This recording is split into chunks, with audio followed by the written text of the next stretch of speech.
క్రీస్తునందు ప్రియులారా, మీకు శుభములు వందనములు తెలియజేస్తున్నాను. అనుదిన ధ్యానమునకు స్వాగతం. సంఖ్యాకాండము 6వ అధ్యాయం ఈ దిన మన ధ్యానాంశంగా ఉంది. ఈ అధ్యాయంలో చివరి పారాగ్రాఫ్ నేను చదువుతున్నాను. 22వ వచనం నుండి. యెహోవా మోషేకు ఇలాగ సెలవిచ్చెను, నీవు అహరోనుతోనూ అతని కుమారులతోనూ ఇలాగనుము, మీరు ఇజ్రాయేలును ఇలాగ దీవింపవలెను. యెహోవా నిన్ను ఆశీర్వదించి నిన్ను కాపాడునుగాక. యెహోవా నీకు తన సన్నిధిని ప్రకాశింపచేసి నేను కరుణించునుగాక.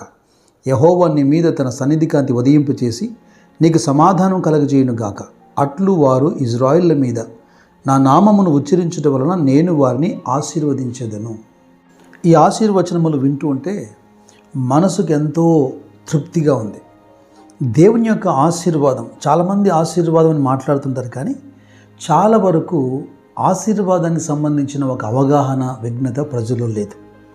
ఆశీర్వాదం అంటేనే చిరాకు పడేవారు లేకపోలేదు, కోపగించుకునేవారు లేకపోలేదు, వ్యంగ్యంగా మాట్లాడి కామెంట్ చేసేవారు కూడా లేకపోలేదు. వారు చాలా అతిభక్తులాగా ప్రవర్తిస్తుంటారు. ఆ విషయం నేను చెబుతాను ముగింపులోపు.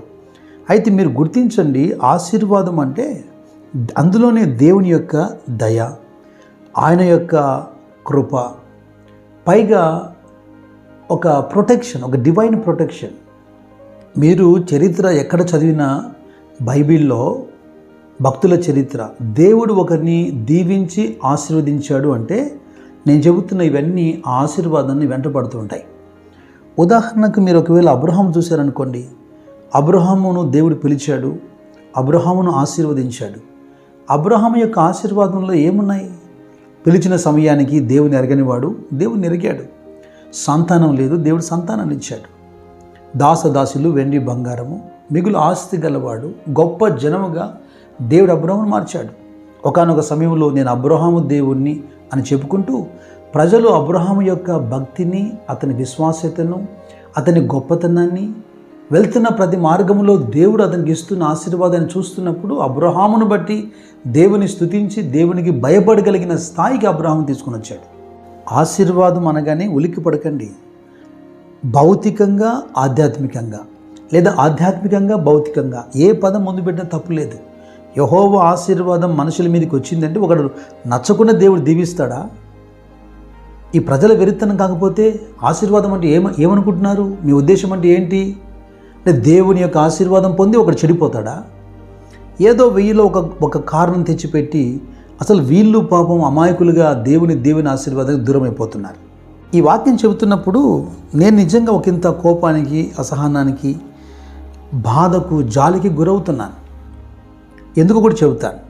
అంతకంటే ముందుగా ఒక మాట నేను చదువుతాను. యెషయా గ్రంథంలో 65వ అధ్యాయం 16వ వచనం. యెషయా గ్రంథం 65వ అధ్యాయం 16వ వచనం. దేశములో తనకు ఆశీర్వాదము కలగవలనని కోరువాడు నమ్మదగిన దేవుడు తన్ను ఆశీర్వదింపవలనని కోరుకొనును. మళ్ళీ చదువుతాను, వినండి. దేశములో తనకు ఆశీర్వాదం కలగవలని కోరువాడు నమ్మదగిన దేవుడు తన్ను ఆశీర్వదింపవలని కోరుకొనును. బైబిల్ అంతా చదివి ఎక్కడైనా ఆశీర్వాదం అవసరం లేదు, దీవెన అవసరం లేదని ఒక వచనం చూపిస్తారా? ఎవరో బాగా వృద్ధిలోకి వచ్చినటువంటి, లేదా దేవుని పక్కకు త్రోసేసి ఆశీర్వాదాల వెంట పరిగెత్తి వారిని, డబ్బు వెంట పరిగెత్తి వారిని వారిని చూసి వీళ్ళు వాత పెట్టుకుంటున్నారు. వాడెవడో పడిపోతాడో చెడిపోతాడో దేవునికి లెక్క చెప్పుకుంటాడు. వారిని ఎదురుగా పెట్టుకొని ఆశీర్వాదాన్ని ద్వేషించడం ఏంటి? దీవెని ద్వేషించడం ఏంటి? దైవాశీర్వాదాలు పొందుతూ కూడా భక్తిగా జీవించడం నీకు చేత కదా? ఉద్యోగం లేదు, డబ్బు లేదు, సేవ లేదు, సంఘం లేదు, అతిగతి లేదు, ఏమీ లేకపోయినా దీవెన గురించి కామెంట్ చేయటం, ఆశీర్వాదం గురించి కామెంట్ చేయటం. నేను మీరు అనుకునే కామెంట్ చేసే తెగకు సంబంధించిన వాడిని కాకపోయినా ఒక డౌట్ అడుగుతాను. ప్రాస్పారిటీ గాస్పల్ ఈ మధ్య ఎక్కువైపోయింది, అది విని మోసపోతున్నారని కామెంట్ చేస్తున్నారే. నిజముగా ప్రాస్పారిటీ లేని గాస్పల్ని వివరించి నువ్వు చెప్పగలవా?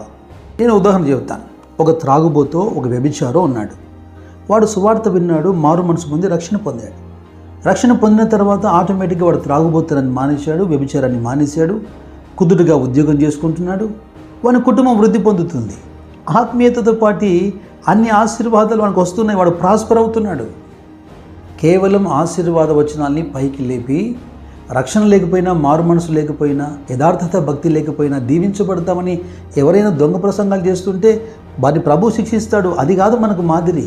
ఒకవేళ ఆ వ్యక్తులు అలా చేస్తున్నప్పుడు అలా కాకుండా యథార్థంగా జీవిస్తూ, భక్తిగా జీవిస్తూ, రక్షణలను కొనసాగుతూ నీ ఆశీర్వాదాన్ని చూపించు. దినవృత్తాంతముల మొదటి గ్రంథంలో 4వ అధ్యాయంలో 10వ వాక్యంలో యొబ్బేజు మనకు కనబడతాడు. యొబ్బేజు అనే పేరుకు అర్థమే వేదన, వేదన పుత్రుడు అని అర్థం. అతని తల్లి అతని మీద ఆ నెపం మోపింది. నేను శ్రమపడి, కష్టపడి, ప్రయాసపడి వీని కన్నాను, వేదన పడి కన్నాను అని యొబ్బేజు అని పేరు పెట్టింది. మరి యొబ్బేజు అని ప్రజలు అతన్ని పిలిచినప్పుడు అంత దాని అర్థం ఏంటి?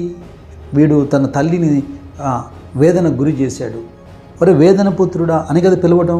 ఈ యొబ్బేజు ఇజ్రాయేలు దేవునికి మొరపెట్టి, నీవు నన్ను నిశ్చయముగా ఆశీర్వదించి నా సరిహద్దు విశాలపరిచి నీ చేయి నాకు తోడుగా ఉండ దయచేసి నాకు కీడు రాకుండా దానిలో నన్ను తప్పించమని ప్రార్థింపగా దేవుడు అతని మనవి చేసిన దాన్ని అతనికి దయచేశాను. యొబ్బేజుకున్న జ్ఞానము నీకు నాకు ఉండాలి. యొబ్బేజు ప్రార్థన మీరు బాగా వినండి. నన్ను ఆశీర్వదించు అంటున్నాడు. నేను ప్రారంభంలో చెప్పేని ఆశీర్వాదాలు ఏముంటాయో, సరిహద్దు విశాలపరచమంటున్నాడు, నీ చేయి నాకు తోడుగా ఉండని అంటున్నాడు, శత్రువును దూరపరచు అంటున్నాడు. ఇవన్నీ ఉంటాయి ఆశీర్వాదం అంటే. నీకు తెలిసింది ఆశీర్వాదం అంటే డబ్బు మాత్రమేనేమో. దైవాశీర్వాదాలు పొంది దేవునితో నడిచి భక్తిగా ఉన్నటువంటి వారు బైబిల్లో చాలామంది మాదిరిగా ఉన్నారు. వారిని ఎందుకు నువ్వు మాదిరిగా తీసుకోకూడదు? ఎవరో చెడిపోయిన పడిపోయిన వాడికి ఎందుకు మాదిరి అవుతాడు? వారి గురించి ముందే దేవుడు లేఖనం రాసిపెట్టాడు.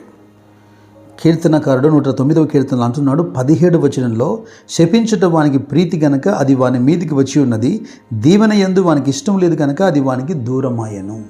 ఒకవైపు నా పేదరికాన్ని, ఆ దరిద్రతను అనేకులకు సానుభూతి కొరకు వివరిస్తుంటారు. అలాగని మౌనంగా ఉండరు.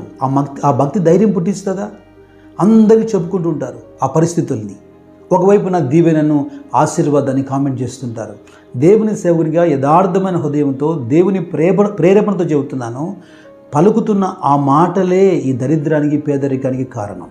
ఇప్పుడైనా తెలుసుకొని పశ్చాత్తపడి మారు మనసు పొంది దేవుని దగ్గర క్షమాపణ పొంది దైవాశీర్వాదాన్ని నువ్వు అడగాలి, పొందాలి. నీ విశ్వాసం ఏంటో, నీ భక్తి ఏంటో, నీ స్థాయి ఏంటో, ఈ ఆశీర్వాదం నీకు అవసరమో దేవునికి తెలియదా?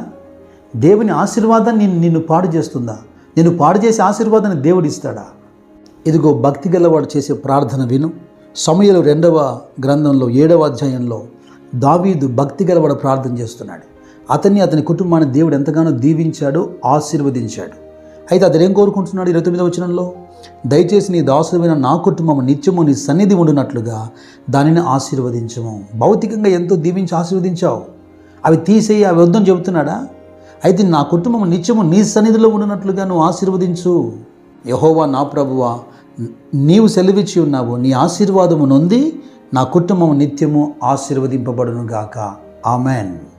ఇక సంఖ్యాకాండం 6వ అధ్యాయంలో ఇలాగ మీరు దీవించాలని చెబుతున్న మాటల్లో మరో మాట గమనిస్తే, యెహోవా నీకు తన సన్నిధిని ప్రకాశింపచేసి నేను కరుణించును గాక. యెహోవా నీ మీద తన సన్నిధి కాంతి ఉదయింపచేసి నీకు సమాధానం కలగజేయును గాక. మొదటి వచనంలో ఆశీర్వాదాన్ని, దీవెనని పెట్టి దేవుడు అక్కడితో స్టాప్ చేయలేదు. ఆయన సన్నిధి కాంతి నీ ముఖం మీద, నీ మీద ప్రకాశింపచేయాలని ఆయన ఉద్దేశం. దేవుడు కలగజేసినటువంటి సూర్యుడు, ఆ సూర్యరశ్మి పడితేనే ఎక్కడో భూమిలో ఉన్న చిన్న చిన్న విత్తనాలని మొలిచి, గడ్డి మొలిచి ఈ జీవకోటి అంతా ఆ సూర్యరశ్మి ద్వారా బ్రతుకుతున్నాయి. అలాంటి నీతి సూర్యుడైనటువంటి యేసుక్రీస్తు ప్రభు నీ మీద ప్రకాశింపజేస్తే, నువ్వు దీవించి నేను ఆస్వాదిస్తే, కీర్తనలు 80వ అధ్యాయంలో 3వ వచనం, 7వ వచనం, 19వ వచనం, ఒకటే అధ్యాయంలో 3 సార్లు ఇదే మాట రాయబడుతుంది. ఏమని?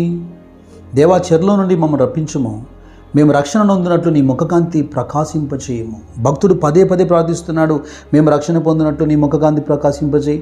3 వచనాలు అదే ఉంది. దైవాశీర్వాదంలో, ఆయన ముఖకాంతిలో రక్షణ కూడా ఉంది, గుర్తుంచుకో. కొన్ని బైబిల్లో ఉన్న ఈ భక్తుల కంటే కూడా నీకే భక్తి ఎక్కువ అనుకుందాం. కనీసం సామెతలు 30వ అధ్యాయంలో ఆగూరు చేసిన ప్రార్థనలాగానే చేయాలి కదా. నాకు పేదరికం వద్దు, ఐశ్వర్యం వద్దు, అలాగనే ప్రార్థన చేయి. నా ప్రియ సహోదరులారా, గుర్తించుకోండి, ఇక్కడ సమస్యల మధ్యలో, శోధనల మధ్యలో కష్టపడుతున్న వారిని నేను విమర్శిస్తూ చెప్పడం లేదు. దేవుని ఆశీర్వాదము, దీవెన పట్ల సరైన అవగాహన లేకుండా సొంతగా వాతలు పెట్టుకుంటూ దైవాశీర్వాదాన్ని, దీవెన తృణీకరించే వారి గురించి బాధతో మాట్లాడుతున్నాను. దానియేలు అంటాడు 9వ అధ్యాయంలో, 17వ వచనంలో, ఇప్పుడైతే మా దేవ, దీనిని బట్టి నీ దాసుడు చేయు ప్రార్థనలను విజ్ఞాపనలను ఆలకించి ప్రభు చిత్తానుసారముగా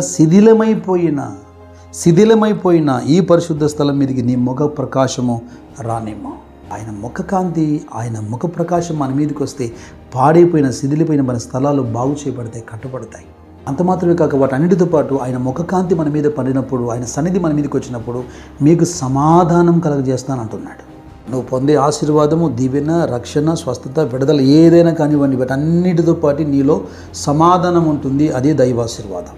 ఇంకొక మాట చెబుతాను, ఈ ఆశీర్వాదాలు, దీవెన పొంది సమాధానం అనుభవించని వాడిలో అది అనుమానమే.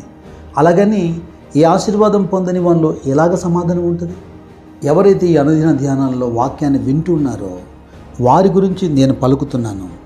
యెహోవా నిన్ను ఆశీర్వదించి నిన్ను కాపాడును గాక. యెహోవా నీకు తన సన్నిధిని ప్రకాశింపజేసి నిన్ను కరుణించును గాక. యెహోవా నీ మీద తన సన్నిధి కాంతి ఉదయింపజేసి నీకు సమాధానం కలుగజేయును గాక.